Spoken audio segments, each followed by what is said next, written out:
ಪಾಚಿಗೆ ಪಾಚಿ ವೈರಿ ಅನ್ನೋ ಹಾಗೆ ಪೊಲೀಸ್ ಇಲಾಖೆಯಲ್ಲಿರುವಂತಹ ಪೊಲೀಸ್ ಪೇದೆಗೆ ಸದ್ಯ ಪೊಲೀಸರೇ ವಿಲನ್ ಆಗೋ ರೀತಿಯಲ್ಲಿ ಪ್ರಕರಣವೊಂದು ಮಂಡ್ಯದ ಕೇರ್ಪೇಟೆಯಲ್ಲಿ ನಡೆದಿದೆ.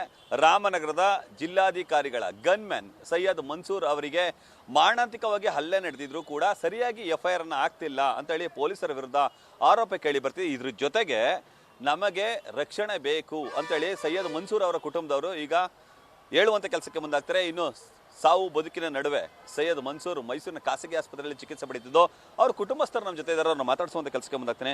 ಪಾಷಾ ಅವರೇ, ಏನಾಗಿತ್ತು ಅವತ್ತು ಆಕ್ಚುಲಿ? ನೋಡಿ, ಈ ಸೈಯದ್ ಮನ್ಸೂರ್ ಅನ್ನೋನು ನಮ್ಮ ಬೀಗರ ಮಗ, ಅಂದರೆ ನನ್ನ ಮಗನ ಬಾಮೈದ. ಆತ ಆರೋಗ್ಯ ಸ್ವಲ್ಪ ಹದಗೆಟ್ಟೋದ್ರಿಂದ ರಜಾ ಹಾಕ್ಬಿಟ್ಟು ಊರಿಗೆ ಬಂದಿರ್ತಾನೆ. ಅಲ್ಲಿ ಈ ಮೋಟ್ರ್ ಬೈಕ್ ರೇಸ್ ನಡೀತಾ ಇರ್ತದೆ, ಅಲ್ಲಿ ನಿಂತಿರ್ತಾನೆ. ಅದೇನೋ ಒಂದು ಕ್ಷುಲ್ಲಕ ಕಾರಣದಿಂದ ಗಲಾಟೆ ಶುರು ಆಗ್ತದೆ, ಅಲ್ಲಿ ಹೊಡೆದಾಟ ಶುರು ಆಗ್ತದೆ. ಇವನು ಈ ಗಲಾಟೆ ಆದ ತಕ್ಷಣ ಓಡ್ತಾ ಇರ್ತಾನೆ. ಇವನು ಹಿಂಬಾಲಿಸ್ಕೊಂಡು ಬಂದು ಮಾರಣಾಂತಿಕ ಹಲ್ಲೆಯನ್ನು ಮಾಡಿರ್ತಾರೆ ಆತನಿಗೆ. ಆತಂದು ಮುಂದಿನ ತಿಂಗಳು ಮದುವೆ ಕೂಡ ಇದೆ. ಆತ ತುಂಬ ಒಳ್ಳೆ ವ್ಯಕ್ತಿ. DC ಸಾಹೇಬ್ರು ಗನ್ಮ್ಯಾನ್ ಆಗಬೇಕಾದ್ರೆ ಒಳ್ಳೆ ವ್ಯಕ್ತಿಗಳನ್ನೇ ಅವ್ರು ಅಪಾಯಿಂಟ್ ಮಾಡ್ಕೊಳ್ಳೋದು. ತುಂಬ ಬೇಕಾದ್ರೆ ಅವ್ರನ್ನ ವಿಚಾರಿಸಿ ನೋಡಿ. ಆತ ಬಹಳ ತುಂಬ ಏನು ಹೇಳಕ್ಕೆ ಆಗದೇ ಇರೋ ಮಟ್ಟಕ್ಕೆ ಅವನು ಒಳ್ಳೆ ಒಳ್ಳೆ ವ್ಯಕ್ತಿ. ಅವನಾಯಿತು, ಅವನ ಕರ್ತವ್ಯ ಆಯಿತು, ಮಾಡ್ಕೊಂಡು ಹೋಗ್ತಾ ಇರ್ತಾನೆ. ಜೊತೆಗೆ ಆತನಿಗೆ ಈ ಥರ ಹಲ್ಲೆ ಆಗಿದೆ ಅಂದರೆ ಆಶ್ಚರ್ಯ ಆಗ್ತದೆ. ಈಗ ಆತ ಪೊಲೀಸ್ ಇಲಾಖೆಗೆ ಸಂಬಂಧಪಟ್ಟವನು, ಪೊಲೀಸ್ ಪೇದೆ ಸಹ. ಆತನಿಗೆ ಈ ಪೊಲೀಸ್ನವರ ಒಂದು ಸಪೋರ್ಟ್ ಇಲ್ಲ ಅಂತಂದರೆ ಮಾಡೋದೇನು? ಸಪೋರ್ಟ್ ಅಂದರೆ ಆತನ ಸಪೋರ್ಟ್ ಮಾಡೋದು ಬೇಡ, ಆದರೆ ನ್ಯಾಯದ ಪರ ಇಲ್ಲ. ಅವನಿಗೆ ಹಲ್ಲೆ ಆಗಿರೋದು ನೋಡಿದ್ರೆ ಭಾಳ ನೋವಾಗ್ತದೆ, ಬೇಸರ ಆಗ್ತದೆ.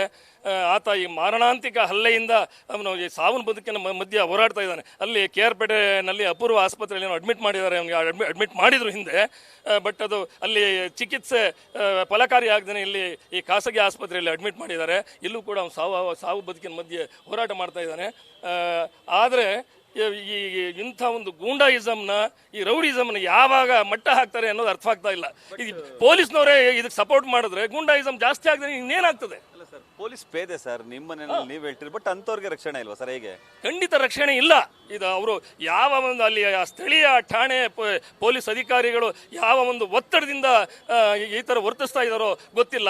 ಆತನಿಗೆ ಬಂದು ಮಾಡಬೇಕಾದ್ರೆ ಎಲ್ಲ ಹೇಟಾಗಿದೆ, ಏನಾಗಿದೆ, ರಕ್ತ ಬರ್ತಾ ಇದೆಯಾ? ಏನು ವೈದ್ಯರಾದರೆ ಅವ್ರಿಗೆ ಗೊತ್ತಿರ್ತದೆ ಏನು ಏಟಾಗಿದೆ, ಏನಾಗಿದೆ, ಮೆಡಿಕಲ್ ಸರ್ಟಿಫಿಕೇಟ್ನಲ್ಲಿ ಇರ್ತದೆ. ಆತನಿಗೆ ಅವನು ಒದ್ದಾಡ್ತಿರುವಂಥ ವ್ಯಕ್ತಿಗೆ ಹೋಗಿದ್ದು ಇವರು ಟಾರ್ಚರ್ ಮಾಡ್ತಾರೆ ಅಂತಂದರೆ ಇವರು ಯಾವ ಒಂದು ಒತ್ತಡಕ್ಕೆ ಬಲಿಯಾಗಿದ್ದಾರೋ ಅಥವಾ ಆತನ ಬಗ್ಗೆ ಇವ್ರಿಗಿರ್ತಕ್ಕಂಥ ಒಂದು ಏನು ಆತನ ಬಗ್ಗೆ ಇವ್ರಿಗೆ ತಾತ್ಸಾರ ಮನೋಭಾವ ಏನು ಗೊತ್ತಾಗ್ತಾ ಇಲ್ಲ. ಈಗ ಠಾಣೆಯಲ್ಲಿ ಇನ್ಸ್ಪೆಕ್ಟರ್ ಇದ್ದಾರೆ ಸರ್, ಇವರು ಪೊಲೀಸ್ ಪೇದೆ ಅಂತ ಗೊತ್ತಿರಲಿಲ್ಲ ಸರ್ ಅವ್ರಿಗೆ? ಖಂಡಿತ ಗೊತ್ತು. ಯಾಕೆ ಗೊತ್ತಿಲ್ಲ?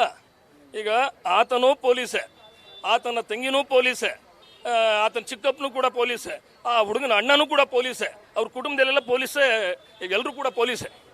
ಪೊಲೀಸ್ ಕುಟುಂಬ ಜೊತೆಗೆ DC ಗನ್ಮ್ಯಾನ್ ಅಂತವ್ರಿಗೆ ರಕ್ಷಣೆ, ಆತನಿಗೆ ರಕ್ಷಣೆ ಇಲ್ಲ ಅಂತಂದ್ರೆ ನಾವೀಗ ಏನು ಮಾಡೋದು, ಇನ್ನೆಲ್ಲ ಹೋಗೋದು ಹೇಳಿ? ಇಂಥ ರೌಡಿಸಮ್ನ ಮಟ್ಟ ಹಾಕಲಿಲ್ಲ ಅಂತಂದ್ರೆ ಖಂಡಿತ ಈ ಸಮಾಜದ ಸ್ವಾಸ್ಥ್ಯ ಖಂಡಿತ ಕೆಟ್ಟು ಹೋಗುತ್ತೆ. ಇದಕ್ಕೆ ಪೊಲೀಸ್ನವರೇ ಹೊಣೆಗಾರರಾಗ್ತಾರೆ.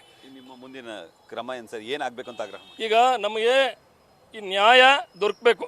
ಆತನಿಗೆ ಏನು ಅನ್ಯಾಯ ಆಗಿದೆ, ಆತನಿಗೆ ಏನು ಮಾರಣಾಂತಿಕ ಹಲ್ಲೆ ಆಗಿದೆ, ಆ ಸಂಬಂಧಪಟ್ಟ ಆರೋಪಿಗಳನ್ನು ಬಂಧಿಸಿ ಅವರಿಗೆ ತಕ್ಕ ಶಿಕ್ಷೆಯನ್ನು ಕೊಡಬೇಕು ಅಂತ ಹೇಳಿ ನಾನು ಮನವಿ ಮಾಡ್ತೇನೆ.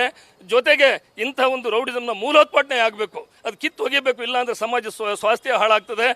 ಮತ್ತು ಆ ಒಂದು ಸಮುದಾಯಕ್ಕೆ ಕೆಟ್ಟ ಹೆಸರು ಬರಬೇಕಾದ್ರೆ ಇಂಥ ಕೆಟ್ಟ ಹುಳುಗಳಿಂದಲೇ ಆ ಸಮುದಾಯಕ್ಕೆ ಕೆಟ್ಟ ಹೆಸರು ಬಂದಿರುವಂಥದ್ದು. ಆದಷ್ಟು ಇವನು ಮಟ್ಟ ಹಾಕಲಿಲ್ಲ ಅಂತಂದರೆ ಈ ಸಮಾಜದ ಸ್ವಾಸ್ಥ್ಯವನ್ನು ಕಾಪಾಡಿಕೊಂಡು ಸಮಾಜದಲ್ಲಿ ನಾವು ಜೀವನ ಮಾಡಬೇಕಾದ್ರೆ ಕಷ್ಟ ಆಗ್ತದೆ. ಇಂಥ ಒಂದು ಕೆಟ್ಟ ಹುಳುಗಳನ್ನ ಮಟ್ಟ ಹಾಕಬೇಕು ಅಂತ ಹೇಳಿ ನಾವು ಆಗ್ರಹ ಮಾಡ್ತೇವೆ. ಇದಿಷ್ಟು ಸೈಯದ್ ಮನ್ಸೂರ್ ಅವರ ಸಂಬಂಧಿ ಪಾಷಾ ಅವರ ಮಾತುಗಳು. ಸದ್ಯಕ್ಕೆ ಇದಕ್ಕೆ ಕಡಿವಾಣ ಬೀಳಬೇಕು, ಜೊತೆಗೆ ಆ ದುಷ್ಕೃತ್ಯದಲ್ಲಿ ಭಾಗಿಯಾಗಿರೋರ ವಿರುದ್ಧ ದಿಟ್ಟ ಕ್ರಮ ಆಗಬೇಕು, ಪೊಲೀಸರು ನಮ್ಮ ರಕ್ಷಣೆಗೆ ನಿಲ್ಲಬೇಕು ಅಂತ ಹೇಳಿ ಅವರು ಆಗ್ರಹವನ್ನು ವ್ಯಕ್ತಪಡಿಸಿದ್ದಾರೆ. ಕ್ಯಾಮರಾಮನ್ ವಿನಯ್ ಜೊತೆ ರವಿ ಪಾಂಡವಪುರ, ನ್ಯೂಸ್ ಫಸ್ಟ್, ಮೈಸೂರು.